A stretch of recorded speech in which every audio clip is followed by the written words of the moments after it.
none of this belies the fact that there is a very real, undeniable problem of global terror at the hands of these radical jihadist groups like ISIS, like Al-Qaeda, or two of the main ones, but there are certainly many, many more. And I think that the problem with the conversations that we're having is that they so quickly become polarized, right? That you immediately pick a side and then you forget about all the gray areas that are, where the real issue is at hand. And so you have on the one side people who will say, well, this kind of terrorism, ISIS, has nothing to do with Islam whatsoever. It is not Islamic. The president, of course, says this quite frequently, and he gets an enormous amount of criticism for doing so, that no matter what he does, no matter what actions he takes, no matter how hard he fights against ISIS or against terrorism, because he refuses to simply refer to it as Islamic terrorism, then he's not really taking it seriously, which is hilarious. But this is something that somebody else once said, is that, it's almost as though the Republicans think that that if Obama is Harry Potter, like if he doesn't say Islamic terrorism, then the spell doesn't work, right? He has to say Islamic first. Otherwise, nothing he does actually works. The president's argument, of course, is that groups like ISIS base their legitimacy on this notion that they are representatives of all Muslims, that they are, the defense for every Muslim. And so therefore, referring to their actions as Islamic only sort of justifies that rhetoric. It legitimizes that viewpoint, and that's something that we don't want to do. It's a very good argument.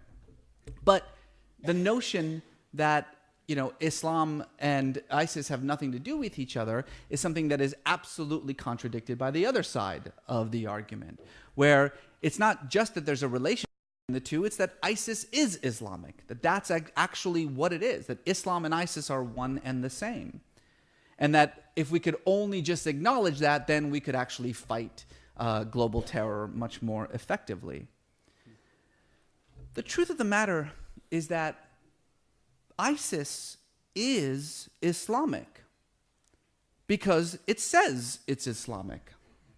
A Muslim, by definition, is whoever says he's a Muslim. It's as simple as that. A Christian is whoever says he's a Christian.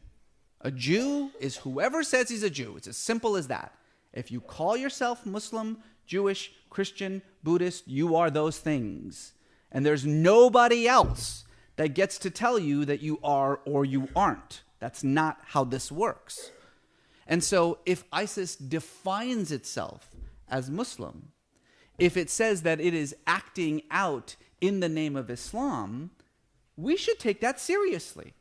We should actually accept that self-designation. And I understand the desire among people of faith, communities of faith, to look at radicals in their midst, extremists in their midst, and to simply say, that's not us. That has nothing to do with us. I get that.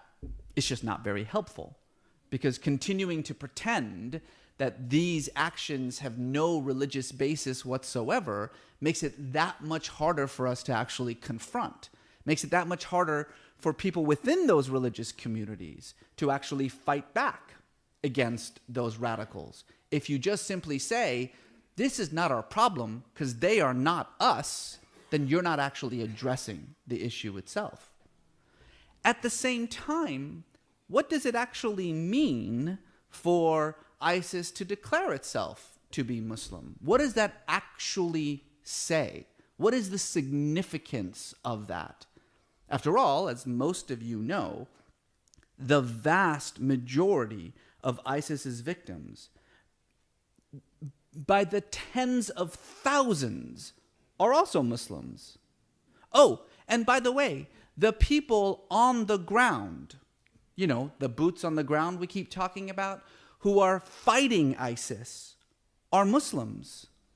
And the people who are actually writing in support of ISIS are Muslims. Oh, and the people who are writing against ISIS are Muslims. So if ISIS is Muslim, and their victims are Muslim, and the people fighting them are Muslim, what does that actually say? about Islam? Does that actually say anything that we can make some sort of generalized comment about when it comes to Islam as a religion? And I think that's the question at hand here. What we are witnessing here is clearly an organization that is motivated by their own interpretation of Islam. And we could sit here and say that that interpretation, in which a few days ago an ISIS member publicly executed his own mother because she, for the crime of, and I quote, trying to talk him out of joining ISIS. If you look at an action like that, and the person who takes part in that action says, I am motivated by my religious belief to do something like this, it becomes very easy to look at scripture, to look at precedents, to look at Islamic law, to look at the almost universal normative interpretation of Islam and say that's not Islamic behavior. It's very easy to do that, but it's also not exactly correct. Because as much as we would like to say that is not Islamic behavior is whatever a Muslim says Islamic behavior is. When Bob Deere walked into a Planned Parenthood and shot the place up, he did it in the name of Christ. He said he was a Christian warrior trying to save babies. Now, as Christians, we would say, that's absurd. We could go through the scriptures, we could pick verse and chapter talking about how that is not proper Christian behavior. We can talk to 1,000 pastors, and they would all say, that is not proper Christian interpretation. But it doesn't matter. It doesn't matter. Because the individual is the one who gets to define that for himself. And however horrific their actions are, we cannot just simply deny that, at least in their minds, there is a religious motivation for that action. So what do we do? Well, the dumb answer is to just simply say, well, then let's get rid of religion. Because, if we just do that, then we won't kill each other anymore. Did you know that? And all we got to do is get rid of religion, and violence will go away. This, of course, was the prevailing argument of the 20th century, right? We'll get richer and smarter and more developed, and we'll finally get rid of religion. And once we do that, then we'll live in peace and harmony. And what did we get? Fascism, socialism, Marxism, Maoism, Stalinism, Nazism, anti-religious ideologies responsible for the most horrific century in human existence, for the most bestial acts of violence in the history of humanity. Turns out we don't need God to kill each other. We'll just do it. So that's not the answer. That's not the answer. If you are a person of faith, as I am, as many of you are, then you have to recognize a fundamental truth, which is that the only answer to religious violence is religious peace. The only answer to religious hatred is religious love. The only answer to religious misogyny is religious feminism. The only answer to religious chauvinism is religious pluralism. That it is only we ourselves, those of us who are people of faith, who can fight back against those extreme, radical interpretations of our faith. But that involves not just rhetoric, it involves action. It's not just about coming up with a better argument. The better argument is easy. It's not that hard to simply find an argument against killing innocent people in the name of religion. That's not a hard thing. It's not a lot of sophistication involved in that. And in any case, it seems very difficult to imagine that that argument is going to make a difference to Bob Deere, that it's going to make a difference to a guy who thinks that he can execute his own mother. There is no argument for people like that. But they are not the intended audience for this argument. The intended audience is everybody else. It's the 40% of Americans who want a national registry of Muslims, of GOP supporters who want a national registry of Muslims. It's the 30% of Americans who want special IDs for Muslims. It's the nearly half of Americans who think that any minute they're going to be killed by a terrorist. That's who the argument has to be for.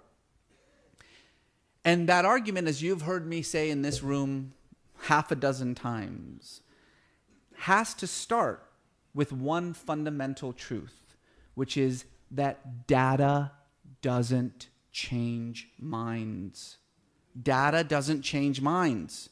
Information doesn't change people's minds. I would love to sit here and say, if I could just show these statistics to, Republicans and Trump supporters, then they'll change their minds. This is not about information. This is not about knowledge. Why? Because bigotry does not reside up here, right? Bigotry resides in here. Bigotry is not the result of a lack of information. Bigotry is a result of fear. And fear is impervious to data. Fear is impervious to information. I could tell my sons 1,000 times that there's nothing under their bed. We could turn the lights on and crawl under there, okay? It doesn't matter. It doesn't matter because this isn't what's driving that. This is. And the only thing that affects this is relationships. That's the only thing that affects this. Nearly half of Americans right now have a negative view of Islam. That's the highest that number has been since the immediate aftermath of 2001. And yet, what's really fascinating is that poll after poll has shown that if you know a single Muslim, if you know one Muslim, I don't mean, your best friend is a Muslim. I mean, just like your neighbor or the grocer. If you know a single Muslim, it cuts in half your negativity rating. Why? Obvious. Because if you know a person as a person, instead of as a symbol, then it becomes very hard to otherize that person. It becomes very hard to think of them as simply, a symbol of other. And so that puts an enormous burden, I think, on all of us, all of us people of faith, whether Christian or Jewish or Muslim or what have you. And for that matter, people who aren't of faith, people who actually believe in humanity and the goodness of the human species. That burden comes on us that we ourselves, every one of us, every individual has to become a representative of those values. Every single one of us has to fight back, not just with our words, but with our deliberate actions to create the kinds of bridges, to create the kinds of connections that have made the United States the most diverse country in the world. The first country, as demographers tell us, in about a decade, the first country in the world that will be majority minorities. That's a remarkable fact. It also scares the crap out of a lot of people. The same people who think that they're going to be killed by a terrorist any minute now.